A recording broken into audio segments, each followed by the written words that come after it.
Hello everybody, Maven here, and Iron Banana is back again, even though it was just here a couple weeks ago.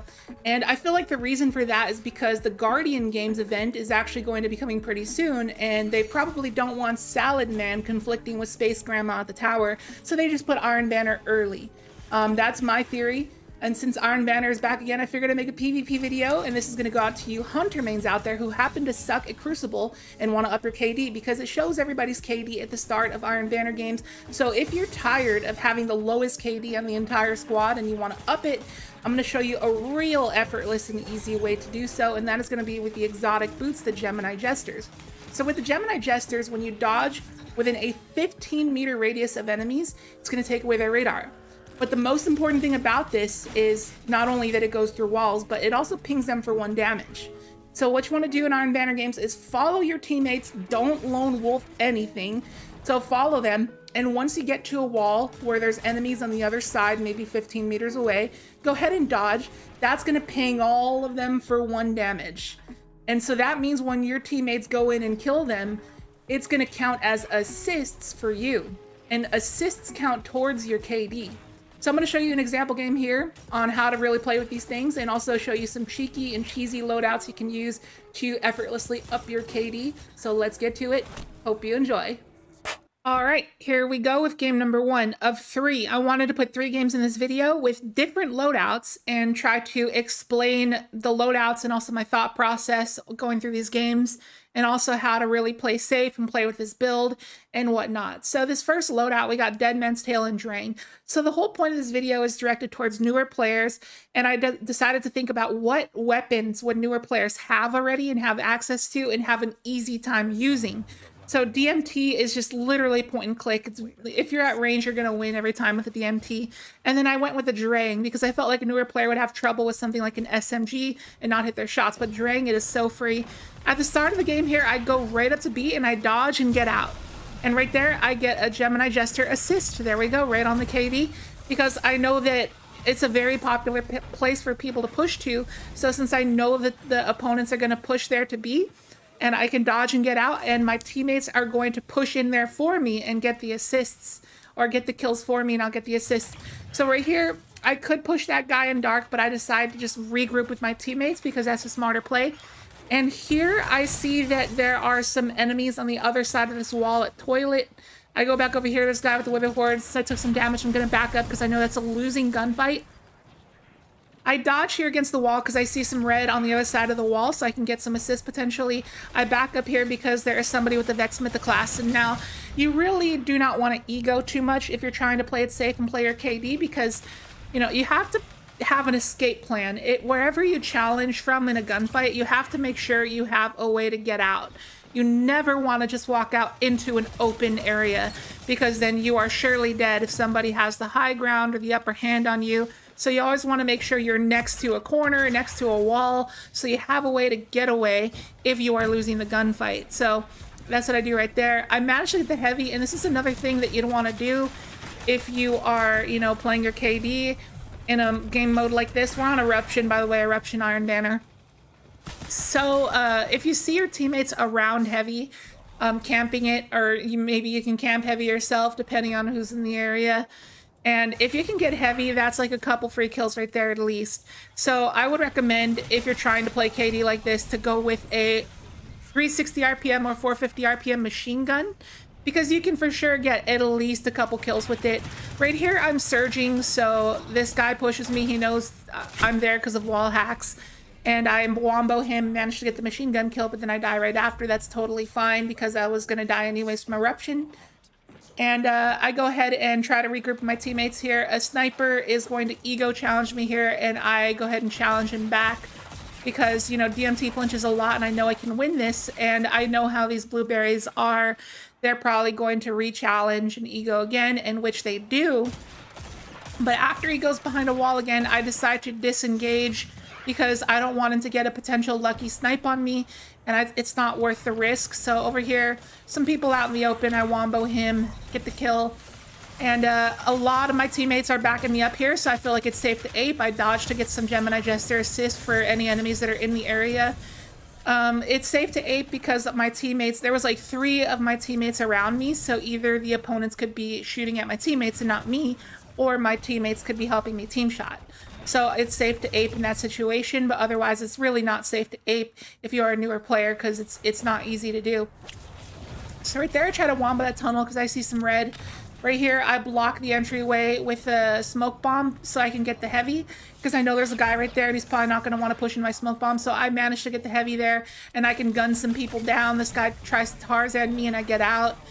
And then I'm erupting here. So I'm erupting, so I make a stupid push. Now, I would normally not do that. I would normally not just push out in the open like that. But since I was going to erupt and die anyways, because it's that game mode, I decided to just go out there and push and see if I can get some kills. Didn't pay off, but I had to do it. Right here, this doorway, I throw an Axion Bolt and immediately jump out because, you know, if you're a newer player, you have to learn the maps and you have to know what part of each map is going to be dangerous to peek at. And that is definitely the most dangerous part on this map is B. Because at B, it's a very hot spot on this map. So you never, like, even if you have teammates, you never want to stand right in the open in that doorway, ever. So I'd go in there, just throw an Axion Bolt, and immediately get out. So right here, they pop a Well of Radiance, and I'm able to use my tether on it to get that kill. I'm waiting for my dodge here, but it looks like maybe I might not need to use it. So I just decided to go around anyways, go towards the heavy. I dodge here against the wall to get a ping and see if my teammate can pick up that kill for me. This guy manages to go past my teammate somehow, but I managed to clean him up. And right here, my teammate is tethering, so I know it's pretty safe to push. I'm invis. I throw an Axion Bolt to the left here because I see red on the radar. I know he is behind the pillar, so I decided to just push it right there because he's both tethered and an Axion Bolt is chasing him. So it is pretty safe to push there, and then I proceed to get out. People down the lane, I decide to like tunnel vision in on this lane here with the DMT because I know I have the range advantage because I'm very confident in my Dead Man's Tale at being able to compete at this range. So I tunnel vision hard in right here. And it looks like the game just ends as I'm able to ape one last person. Unfortunately, the game ends before I'm able to pick up the kill. But yeah, we take down that game, and our only deaths in this game were 2 eruptions. So I was killed by nobody. All I died to was eruptions, and I managed to get an 8 KD, which was pretty good. Could have been like undefeated, could have been a we ran out of medals if it wasn't eruption. But because of the eruption, we get 8, and we'll take it. It's pretty good. All right, on to the next game and on to the next loadout, and I'm already losing my voice. So at the start of this game, do not do what I did. I made a very bad play and go into a popular nade lane at the start of like every map. There's always an obvious lane where nades will be thrown, and that is going to be this one. Don't go there because you will get killed very easily. So try to just back up. I wombo there because I see them aping really hard. And keep in mind that this is a higher skill bracket. I'm 2 KD, so I will fight other people around 2 to 3 KD. So these people are very smart and they're very aggressive and they're very good Titan apes. So we get flanked from all angles here, and unfortunately we die off the rip really easily because we get, you know, team shot from everywhere. We get naded out and we got the unfortunate spawn. It's definitely better to spawn on the other side here. Anyways, for this loadout, I opted to go for the Jotun and the rapid fire pulse because I figured that a lot of blueberries have access to the Jotun. A lot of people probably bought Jotun early because it is a very popular weapon among newer players. It is definitely something they go for really early, and something that a lot of blueberries very much love. And I decided that since Jotun's going to run out of ammo very quickly, that I would probably pair it with a weapon that can compete at a very wide amount of ranges, like close to long range. So I decided to go for a rapid fire frame pulse rifle, which is a 540 RPM pulse rifle. If you don't have the crafted peace of mind, you can use something like the Autumn Wind because everybody has an Autumn Wind right now in Crucible. So just use an Autumn Wind if you don't have anything else. And right here, it looks like I didn't get a lot of kills, but I was indeed surging. So the opponents had wall hacks on me and they were able to kill me because they knew exactly where I was. But even though I didn't get very many kills, I was surging because of the amount of assists I was getting with Gemini Jesters, and that's going to count towards your eruption timer. So I was surging alone just because I was dodging with Gemini, and also that was just quickly upping my KD. like I said, very good KD farm. So I was hard scoped down that lane, but I didn't see the Titan aping me to the right, and you'll see a cut here in a second when I get supered. Anyways, I turn around the corner and there's literally 3 people. I waste both my Jotun shots, but like if I pre-charged that Jotun, I probably could have got one of those 3 people, so that was pretty unfortunate. I slide around the side here to see if I can clean up one of those 3 people because my teammates are pushing. Turns out I don't. I go down the lane here to try to get a long-range kill. And I see that my teammate just supered and killed everybody, so nobody's alive right now. This gives me an opportunity to grab heavy. And like I said, if in most situations, if you can play around the heavy and manage to get it at any point in the game, that could really help you up your KD as well, because that's just a couple free kills. I gun this guy down with heavy and I back up. And what you want to really do when you're playing your KD is play like a coward. If you take a little bit of damage, don't be afraid to run away. And right here, I make a stupid challenge because this sniper down the lane obviously had the advantage, but I decided to ego it. So don't do what I did. Play it safe, play it very safe, play like a coward. Always like try to back up out of situations if you take a little bit of damage before you deal any damage to them, so you know they're winning the gunfight. Right here, unfortunately, my Jotun misses. I get hit by a trip mine and I crouch and go invis. So when you're invis and crouch at the same time, you're pretty much invisible on the radar, like at all times. Right here, I see there's red on the radar and I'm one shot, so I don't want to get aped. So I throw a smoke bomb down. What I do is like I get close enough for my own smoke bomb to make me invis, but enough to also block a lane.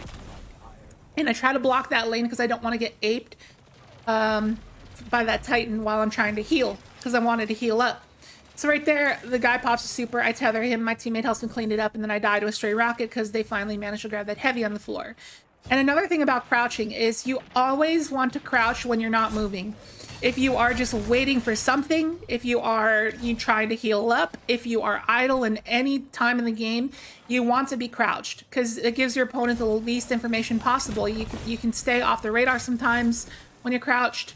So try to crouch if you're not moving, always.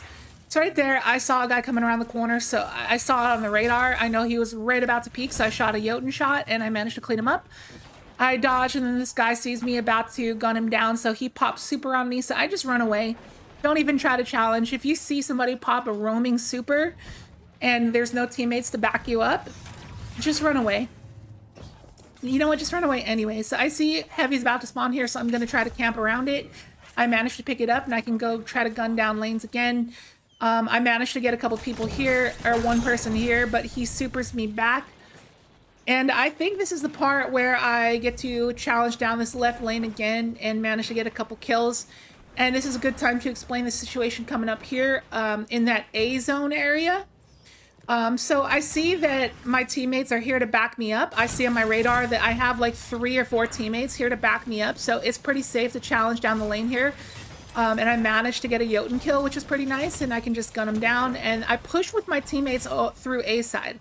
Now here's where I have to explain something. So I tried a Gemini Jester dodge right here. You can see I want a Gemini Jester dodge, but I see on my radar that he is too far away for me to tag with Jesters.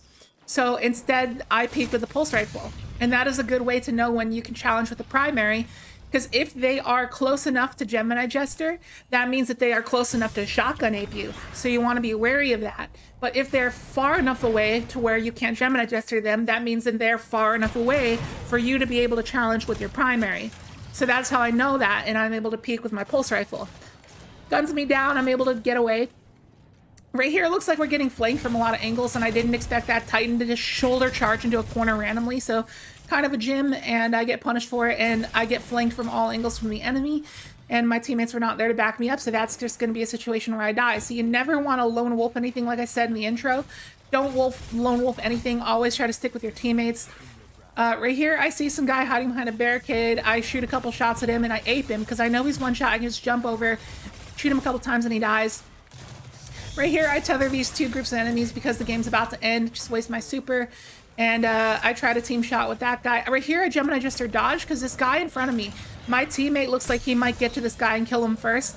And I wanted to make sure I got that assist. So I just do a dodge there. So I guarantee that I get the assist and get my KD up. And the game is just about ending. And that was a pretty good game. It got a little bit more rough towards the end, and it was a little bit rough in the middle. There was one slight part where I cut out, where I just ran into a super and died. So let's see what we get on our KD here. It was pretty good. We get 2.38 second on the team. Nice. And on to the final game here on Vostok, and bringing up another thing I said in the last game here, but you want to be a coward. You want to run away if you know you're in a situation that is unfavorable for you, and that happens like right at the start here.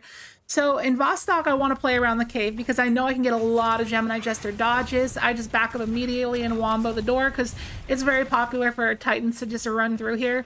So I let my teammates lead the way and I try to just, you know, clean up their kills for them. I managed to ape in there with the Cerberus and get a couple kills. And right here, somebody's way down the hallway, so I just peeked with my scout rifle. And in this situation, I'm looking at the radar and I see there's red all around me, so I'm going to try to get out. I'm going to try to go invis and get out of there. But unfortunately, the Titan gets to me too quickly and just shoulder charges me to death. But anyways, I try to go around the left side here to regroup with my teammates. I go to the cave because I want to get more Gemini Jester dodges through the caves. Now, I opted to go with the loadout of Cerberus +1 and a scout rifle. And preferably not a 150 RPM scout rifle if you're a newer player who can't hit their shots because... you know, it's less forgiving, so you don't want to go with something like a 240 RPM or a 180 or a 200, preferably either a 180 RPM or a 240 RPM, because they're going to be more forgiving and let you really confidently challenge from very far away. And then the reason that I went for Cerberus +1 is because it is an aping weapon, like an SMG sorta, that you really don't have to have good aim for, because if you suck at aiming, and if you use an SMG and can't hit your shots, it's literally impossible to miss your shots with the Cerberus because it sprays everywhere. Now that door that I just peeked out of there is going to be sort of like that spot in our first game, like a B area on Distant Shore. It's an area where you're going to get team shot at, you're going to get naded at, so you really want to be careful around that area. I go around the corner to regroup with my teammates here, see if I can get some long range kills with my scout rifle. Peek down the lane, follow my teammates, always stick with my teammates, no matter what. So, right here I just try to ape in with the Cerberus because since my teammates are pushing up, I have some leeway to push up with them. I go to back to the cave to try to get some Gemini Jester dodges in there. I do manage to get one and my teammate pushes up and gets the kill and I get that Gemini Jester assist. Right here, there's a Titan aping me and I wombo him. So that is what I often do because like I'm main Invis Hunter. I've used this in thousands of Crucible games and I can tell you from experience, if you know somebody's gonna run at you with a shotgun, just wombo combo them, which means basically to throw your smoke bomb and a nade and then you jump back. You back up, jump back, you wombo your feet. Right here, I just run around aimlessly and die because I was erupting. I was gonna blow up anyways. But unfortunately, the teammate got an assist on that. So I'm very far away from any of my teammates. I run back to them as quick as I can. Go back to tunnel. And here's that part again where it's very dangerous. Careful peeking this doorway. Careful peeking this cave. You will get very, you know, you'll get team shot easily there. But good thing my opponent pushes up first, so that means it is pretty safe because I let him lead the way. I never want to lead the way. If I'm playing Gemini Jesters trying to farm KD, I never want to be the first one to push out. I always let my teammates do that first. Trying to check if anybody's at A because I see red on the radar. I'm thinking maybe there might be somebody there. I throw an Axiom Bolt and it actually manages to tag somebody and I get a kill with it, so that's cool. If you see red around a corner, Axiom Bolts are great for that. And right here, try to get that Gemini Jester dodge. Unfortunately, it doesn't tag him. I am just laning hard right here with the scout rifle. He puts up a barricade. Doesn't look like a good situation for me, so I think here's where I disengage. Oh no, it looks like my teammate actually went in there for the kill, so I got some leeway to push up now. Try to get some assists, but nothing's really working out here. I go back to the cave to try to get some dodges. And here's that dangerous lane again, and it looks like there may be a sniper there. I do get a Gemini Jester dodge and tag 2 people. And that is another good thing about the Gemini Jesters is that they are essentially wall hacks. You can see exactly where people are because you're going to get those damage numbers on them. So when I get to dodge again here, I see that there's actually a guy to the right of me. I see he's down there to the right, so I go and try to push him because he doesn't have a radar anymore. I took it away with Gemini Jesters, and I want to go and ape him. But unfortunately, I did not see this other guy just came out of nowhere from above, and he just collapses on me, so that was pretty bad for me. I try to aim down the lane here, don't see anybody, and then I go to regroup with my teammates, and I just hard lane here with the scout rifle, try to peek, try to just shoot somebody down a lane. There's a guy with the bubble, so I try to back off. And I'm very surprised that people don't try to team shot bubbles because they got a massive nerf to the bubble HP. So as a team, you can try to just gun down bubbles, but a lot of people don't really try to do that. I managed to dodge and get a ping through a wall, and I gunned this guy down because, you know, with the Cerberus, it's a very good hip-fire weapon. You can just hip-fire people down. And right there, even though that I knew that there was 2 of my teammates behind me, somehow they just disappeared and I got flanked from behind. So that was not a good situation for me. And this is just about where the game ends here. It's about to end right here in a second. I just try to go in and get one last kill. I get a Gemini Jesters ping. Unfortunately, it doesn't count as an assist. And I gun that guy down, but I get sniped by a Bite of the Fox. And that is the end of the game. So, not the best game in the world, but still not bad. I managed to get, I think it was a 2.67, so pretty good. It's like 3rd on the team or whatnot. But yeah, pretty decent loadout. It's a very, very easy loadout to use. So if you really suck at aiming, this is going to be a good loadout for you. All right, so for the conclusion here, we're going to break down the build that we use in this video. For those who are curious. So, of course, Gemini Jesters on Void, as you've seen. I would recommend Void because going invis is a great way to like get away from tough situations and survive, and also can help you in initial engagements. However, Void does take some practice after the nerf up to the radar distance when you're in invis. So it's not just like go invis and go in there. You have to really pick your positioning in the right situations. So it takes some practice, but it's very good for survivability. Solar gives you healing nades. It's not too bad either, but I'd rather be off the radar. That really helps me live better. So for our fragments, we got Vigilance, Starvation, and Persistence. Vigilance is just going to give you an overshield if you get a kill while in the red health. Can really help you survive and get away from situations. Persistence lets you go invis longer and also gives you increased Devour duration, and we're getting Devour via Echo of Starvation. Picking up an Orb of Power grants a Devour, which you can get that by picking up the orbs that your teammates make, or you can make your own orbs via the Reaper mod in your class item. This is really kind of OP. So because you are a hunter and your class ability regenerates really quickly, you're going to make a lot of orbs of power. Kind of broken on hunter, actually. So picking up that orb just instantly gives you Devour, which gives you all of your health back. And so that kind of defeats the purpose of running stuff like recuperation, so you don't really need recuperation. So we got we got Trapper's Ambush and Vanishing Step, so we have more forms of invis. We got Axion Bolts. I prefer these because they're very consistent for getting tags with, but you can really use whatever grenade you like.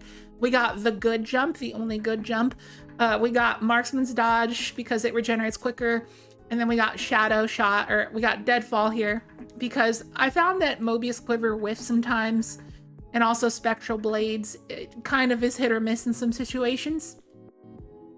So onto our mod setup.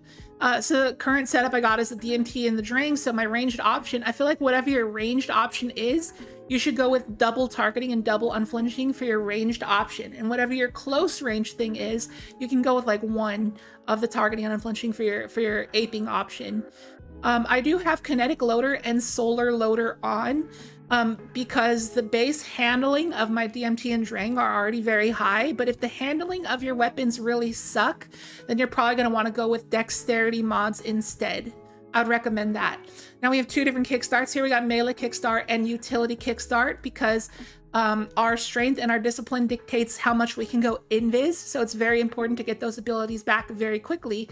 So that's why we got the 2 kickstarts. So I'd recommend investing 100 in those 2 stats, and then go with a minimum of 2 resilience, because 2 resilience allows you to live 2 crits in 1 body from a 140 RPM hand cannon, which is a very commonly used archetype. And then I'd highly recommend going with a minimum of 3 intellect, because any lower than that and you get a huge penalty. And then I would recommend investing into as much recovery as you possibly can. I could only go up to 4. I wish I could go higher, but it's hard when your fragments take away 20 recovery. And also because Powerful Friends and Radiant Light got nerfed this season, it completely neutered my builds. So if you can farm some recovery armor, that would be great. So for my boots here, I have Absolution, Invigoration, and Innervation. So we pick up an orb, we get a lot of ability energy for like all of our abilities. And that's going to be very good because of the amount of orbs we're making with Reaper. And I like having my abilities up because it means I can go invis more. But you don't really need the innervation for your grenade. Your grenade doesn't really matter as much as your dodge and your melee does, your smoke bomb. So I could see going with like a surge mod if you prefer that. That could very easily work out as well. And then of course, to top it all off, we got outreach on a class item so we can get our smoke bomb back quicker. So on to the actual wrap up. Good luck upping your KD out there. I'm sorry this video isn't directed for Titans or Warlocks. If you would like me to make an additional video for those characters, let me know in the comments. And yeah, remember, stick with your teammates. Don't lone wolf anything. Don't try to be a hero. You know, if you know you're in a disadvantageous situation, back away. Don't get greedy. That's a thing that I see a lot of blueberries do, is they'll get greedy. They'll push, or like they'll stick to a gunfight and they'll ego challenge when they think they can get the kill. But you just have to stop kidding yourself. If you know they have the upper hand, back away. You'll find another opportunity later, or when you heal up, you'll see that they get impatient and they make a stupid push, and you can capitalize on that. Don't bot walk into sniper lanes, you know, pick your angles. Don't try to be going to obvious angles or obvious grenade lanes at the start of matches. And yeah, get close to your teammates' gunfights and try to do some Gemini dodges and get that free KD, baby. Let's go. So that's gonna do it for the video. I hope it has helped you out. If it did, be sure to hit the like button and drop a comment, because interacting with the video in those kinds of ways really helps it out and really helps the algorithm. If you're new here, consider subscribing. Would love to have you here. And with that, I will catch you in the next video. See you later.